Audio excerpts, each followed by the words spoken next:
For 33 years, Andy Rooney was a guest in millions of homes every Sunday night as he read his weekly essays on 60 Minutes. As we remember Andy Rooney, we want to look at what he was like a little bit off camera and on as well. Joining us now is Andy Rooney's son, Brian Rooney. Brian, good morning. How are you? I'm well, thank you. Our condolences. Thank you. Thank you. A lot of people wonder what he was like off camera. Was it different? No, I always tell people it's the same act that ran at the other end of the dinner table. He was amazingly in character his entire life. He was himself, whether at home or in front of the television camera. And obviously, you probably ran into him walking down the halls at CBS. Absolutely. And you saw it as well. And isn't that the finest compliment, by the way, that he was the same person off camera that he was on? Well, it is interesting. I think there are so many people in television these days who have adapted this character in order to make themselves popular, and he became popular just by being himself. What was it like, because you followed us in his steps as a journalist, so did your sister. Was there ever any encouragement on his end to either go into this field or to stay away from it? No, there really wasn't. He didn't invite us to get into it, although he was very pleased when several of us did. He was funny. He was not very instructive as a father. He didn't tell you to do things or exactly. He did it by leading and living an interesting life in front of us. What do you think, because he did lead by example, because it was more about just him being who he was and you taking those lessons on your own, is how I would interpret what you said. What do you think was one of the most important things that you learned from your father? He taught us to do things for ourselves.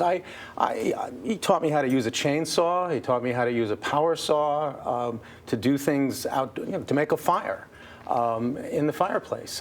We had an indoor fireplace. I would build a fire every night. This sounds like 1800s, but I cooked the meat in the fireplace for dinner every night. And it was things like that he taught me. He was a little like living with a mad scientist at times. One year he made wine.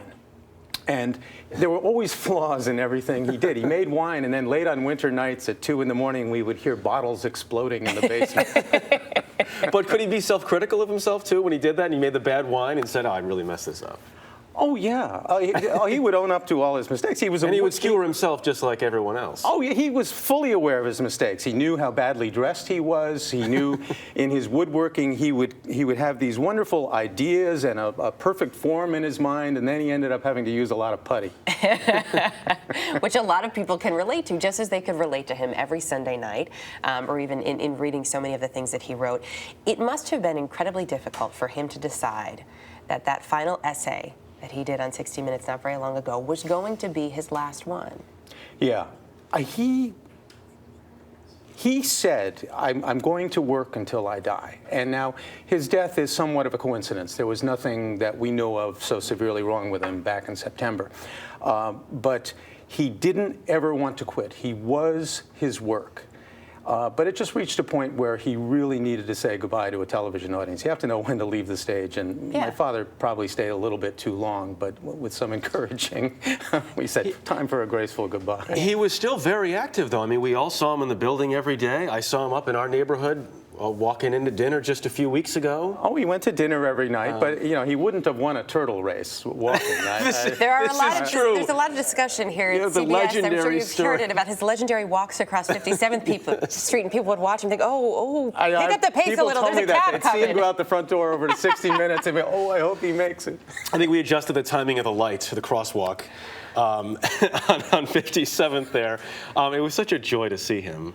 Walk in and out of the building and just to run into him and for everybody that was really say hi because of who he was, but of course he always had some wisecrack for you, didn't he? He'd say something about his shoes or how you were dressed that day. Some observation of sort. Any essay that you can point to that was your favorite that you remember? I think some of the most poignant things he ever did were things that he wrote about World War II. He was not a guy who lived in the past, but he certainly never forgot his experiences in the war, and he lost a lot of friends. I watched, there was all the coverage over the weekend. I watched something the other day that I even remembered the words to, talking about his friend, a guy named Lacey, who carried apples for other soldiers, and who was shot on the beach at Normandy. And my father, people thought of him as this curmudgeon and this character, but he was an excellent writer who left behind a body of written work. You pick it up and you read it. The man wrote with such a clarity, and I hope he's remembered more for that as a writer than this bushy-eyebrowed character on television. An unbelievably distinguished writer before he started with 60 Minutes. I think so. Great, great stuff. Such a pleasure for us to have you here in the studio. Thanks Thank you. again, and our condolences Thank to you. you and your entire family. Thanks, Brian. Thank you, Brian.